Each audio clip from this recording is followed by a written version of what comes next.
Assalamualaikum warahmatullahi wabarakatuh. Perkenalkan, nama saya Mahdawini, Prodi PGMI semester 2. Di sini saya ingin memaparkan makalah pribadi saya yang berjudul Arsitektur Bangunan Rumah Adat Gadang Sumatera Barat. Mata kuliah Islam dan Tamadun Melayu, dosen pengampu Bapak MCD SPD MPD. Latar belakang masalah dari judul yang saya angkat, Rumah Gadang merupakan rumah komunil masyarakat Minangkabau. Rumah ini juga disebut dengan nama lain oleh masyarakat setempat dengan nama Rumah Bagonjong, dan ada juga yang menyebut dengan Rumah Baanjuang.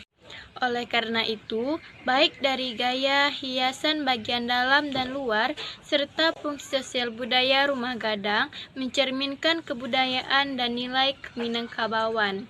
Alasan saya memilih judul ini karena yang pertama, untuk memenuhi tugas mata kuliah Islam dan Tamadun Melayu. Yang kedua, judul yang saya angkat ini layak untuk dibahas karena bersangkutan dengan kebudayaan. Yang ketiga, untuk mengetahui bagaimana arsitektur bangunan rumah adat Gadang.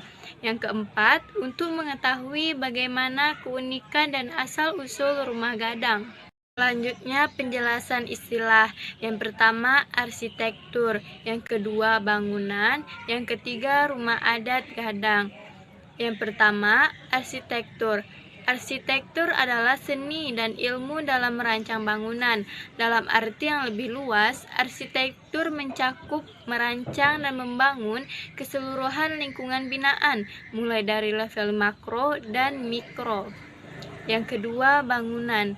Bangunan adalah ilmu pengetahuan yang mempelajari hal-hal yang berhubungan dengan perencanaan dan pelaksanaan pembuatan maupun perbaikan bangunan. Dalam penyelenggaraan bangunan diusahakan ekonomis dan memenuhi persyaratan tentang bahan-bahan, konstruksi maupun pelaksanaannya. Bangunan adalah struktur buatan manusia yang terdiri di atas dinding dan atap yang didirikan secara permanen di suatu tempat. Yang ketiga, rumah adat Gadang. Rumah adat merupakan bangunan rumah yang menciri khaskan bangunan suatu daerah di Indonesia yang melambangkan kebudayaan dan ciri khas masyarakat setempat. Rumah Gadang merupakan bangunan tradisional yang berasal dari daerah Sumatera Barat. Rumah Gadang juga disebut dengan Rumah Bagonjong atau Rumah Baanjuang oleh masyarakat setempat. Selanjutnya, identifikasi masalah. Dari latar belakang di atas, maka saya membuat identifikasi masalah sebagai berikut. Yang pertama, kurangnya generasi muda memperkenalkan rumah Gadang sebagai adat dan kebudayaan. Yang kedua, rendahnya pengetahuan masyarakat tentang adat dan kebudayaan, khususnya rumah Gadang. Yang ketiga, lemahnya minat generasi muda terhadap pengetahuan dan budaya, khususnya di dalam rumah Gadang. Selanjutnya, rumusan masalah. Yang pertama, apa itu rumah Gadang? Yang kedua, apa saja fungsi rumah Gadang? Yang ketiga, apa saja keunikan rumah Gadang? Yang keempat, bagaimana asal-usul rumah Gadang? Selanjutnya, batasan masalah. Berdasarkan latar belakang, identifikasi, dan rumusan masalah, maka fokus makalah pribadi saya tentang arsitektur bangunan rumah adat Gadang Sumatera Barat. Selanjutnya, landasan teoritis. Pengertian arsitektur menurut para ahli. Pendapat para ahli yang pertama yaitu menurut Jauhari Sumintarja, arsitektur mempunyai definisi khusus bagi cabang seni rupa tiga dimensi ini, di mana arsitektur diartikan karya manusia dan bermanfaat pula bagi manusia itu sendiri. Manfaat tersebut terdiri dari manfaat untuk badan dan manfaat untuk jiwa. Menurut para ahli yang kedua, yaitu menurut Robert Gutman, arsitektur merupakan lingkungan produksi yang tak sekedar menjadi jembatan antara manusia dan lingkungan, melainkan berperan sebagai wadah ekspresi yang dapat mengatur kehidupan jasmani dan rohani. Menurut para ahli yang ketiga yaitu menurut Cornelis van de Ven, arsitektur adalah proses penciptaan ruang yang diciptakan dengan cara yang benar dan direncanakan serta dipikirkan. Pembaharuan arsitektur yang terus-menerus terjadi adalah karena faktor konsep-konsep ruang yang juga terus berkembang. Dari tiga pendapat di atas, dapat saya simpulkan bahwa arsitektur adalah seni yang dilakukan individu atau kelompok untuk merancang sebuah bangunan yang dihasilkan dari ide dan imajinasi mereka, yang menciptakan ruang dan bentuk. Selanjutnya, pengertian bangunan menurut para ahli. Menurut para ahli yang pertama yaitu, menurut Pressman, bangunan adalah kegiatan yang menciptakan sistem baru maupun mengganti atau memperbaiki sistem yang telah ada secara keseluruhan. Pendapat para ahli yang kedua yaitu menurut Tian Aristadi, bangunan adalah wujud fisik hasil pekerjaan konstribusi yang menyatu dengan tempat kedudukan baik yang di atas atau yang di bawah tanah dan menyatu dengan tempat kedudukan di air.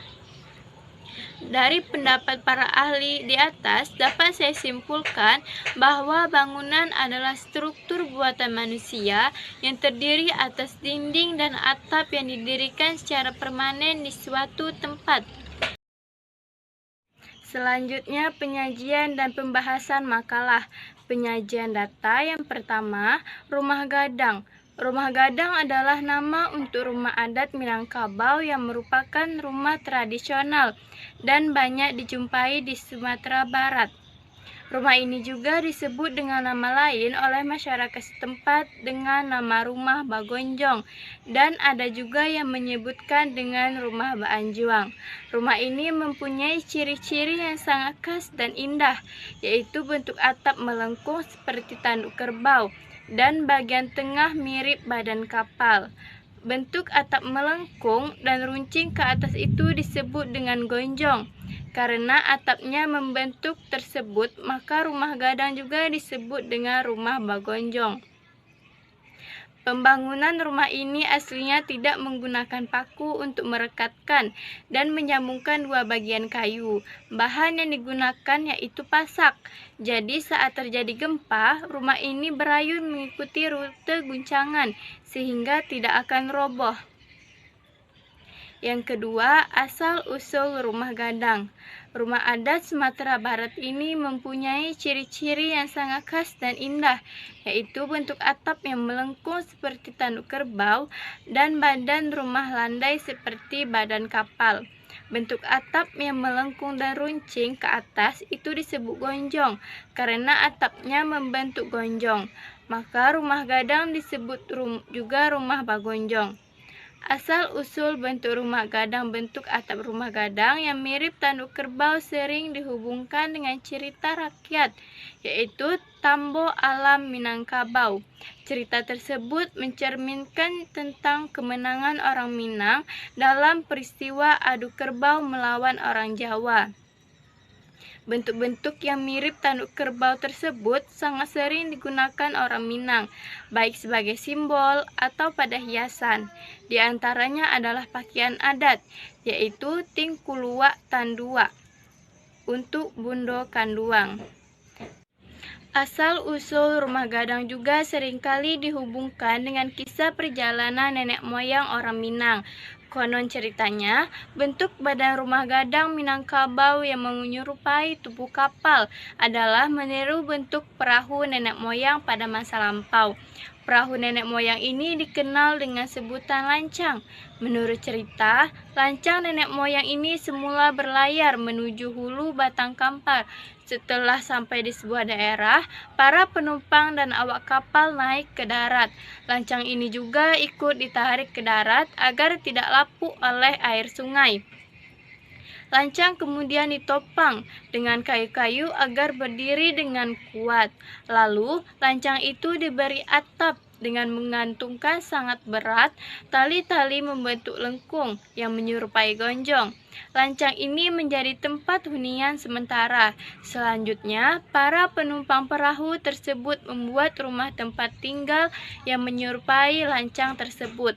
Setelah para nenek moyang ini menyebar, bentuk lancang yang bergonjong terus dijadikan sebagai ciri khas bentuk rumah mereka. Dengan adanya ciri khas ini, sesama mereka bahkan keturunannya menjadi lebih mudah untuk saling mengenali. Mereka akan mudah mengetahui bahwa rumah yang memiliki gonjong adalah milik kerabat mereka yang berasal dari lancang yang sama mendarat di pinggir batang kampar. Jika dilihat secara keseluruhan, arsitektur rumah gadang ini dibangun menurut syarat-syarat estetika dan fungsi yang sesuai dengan kodrat dan nilai-nilai kesatuan, kelarasan, keseimbangan, dan ketangkupan dalam keutuhannya yang padu. Ukiran rumah gadang, gambar rumah adat Minang, beserta keterangan untuk menambahkan unsur seni. Pada dinding rumah gadang biasanya dibuat ukiran-ukiran dengan motif asli Minangkabau. Motif-motif ini kebanyakan terinspirasi oleh alam, misalnya kaluak paku, itiak pulang patang, dan lain-lain. Setelah itu, ukiran akan dicat dengan warna-warna khas Minangkabau, kombinasi merah, hitam, kuning, dan hijau. Yang ketiga, fungsi rumah gadang. Rumah gadang memiliki banyak fungsi, diantaranya sebagai tempat tinggal, tempat merawat keluarga yang sakit, dan tempat menyelenggarakan upacara adat. Sebuah rumah gadang dalam budaya permukiman masyarakat Minangkabau tidaklah semata-mata berarti sebagai tempat kediaman keluarga, tetapi juga sebagai lambang identitas suatu kaum, pusat kehidupan dan kerukunan, seperti tempat bermufakat dan melaksanakan berbagai upacara, bahkan untuk merawat keluarga yang sakit. Selain itu, rumah gadang dipergunakan untuk melaksanakan musyawarah keluarga. Apabila timbul berbagai permasalahan keluarga dalam menghadapi kesusahan atau keberuntungan, selalu musyawarah dilakukan di rumah gadang. Rumah gadang juga berfungsi untuk melaksanakan upacara-upacara adat termasuk upacara Batagak Penghulu. Keunikan rumah gadang yang pertama, atap seperti tanduk kerbau. Yang kedua, terdapat pilar dan lanjar. Yang ketiga, jumlah kamar sesuai dengan penghuni perempuan. Yang keempat, dilengkapi tiang-tiang anti gempa. Yang kelima, tidak menggunakan paku. Yang keenam, dapur terpisah dari rumah utama. Yang ketujuh, terdapat rangkiang di pinggir rumah. Kedelapan, anti rayap. Selanjutnya pembahasan makalah. Yang pertama, konsep arsitektur rumah gadang. Rumah gadang termasuk rumah panggung karena antara tanah dengan permukaan lantai terdapat jarak sekitar 1 meter sampai dengan 2 meter. Bagian bawah rumah yang dinamakan kandang atau di kolong rumah, bentuk dasar dari rumah gadang dilihat dari depan berbentuk persegi panjang. Tiang-tiang rumah gadang yang tersusun berjajar kiri dan kanan membentuk ruang persegi panjang, sehingga bentuk dari rumah gadang adalah persegi panjang. Arah memanjang dihitung dalam suatu ruang. Jarak antara dua tiang dan dua arah melebar dihitung dalam satuan lanjar atau didih yang juga merupakan jarak antara dua tiang. Pada dasarnya, panjang rumah gadang 5-17 ruang. Satu ruang difungsikan sebagai jalan menuju dapur dan ruang lainnya sebagai kamar tidur. Bahagian kandang rumah dibahangi adalah beberapa ruang oleh tiang. Jarak dari tiang ke tiang dinamakan ruang. Jumlah ruang menunjukkan besarnya rumah gadang. Misalnya rumah gadang 5 ruang, 7 ruang, dan 9 ruang. Dan biasanya jumlah ruang adalah ganjil. Konstruksi utama dari rumah gadang adalah tiang-tiang rumah. Tiang rumah gadang jumlahnya tergantung pada banyak ruang dan lanjar yang dimilikinya. Untuk rumah gadang 5 ruang dan tempat lanjar, jumlahnya tiangnya 30 buah. karena tiang untuk 5 ruang akan berjumlah 6 buah, sedangkan 4 lanjar akan memiliki tiang 5 buah selanjar. Setiap jarak ruang dan lanjar terdapat 1 tiang. Jumlah tiang menjadi 6 kali 5, yaitu 30 buah. Sedangkan untuk rumah gadang 9 ruang dan 4 lanjar, tiangnya berjumlah 50 buah. Beberapa konstruksi rumah gadang yang dianggap penting antara lain tiang tuo, tiang tapi, tiang tamban, tiang tangah, tiang dalam, tiang panjang, tiang salek, dan tiang tapua, rasua, paran, pintu, dan jendela, serta tangga. Demikianlah pemakaran makalah pribadi saya. Semoga bermanfaat untuk kita semua. Akhir kata, Assalamualaikum warahmatullahi wabarakatuh.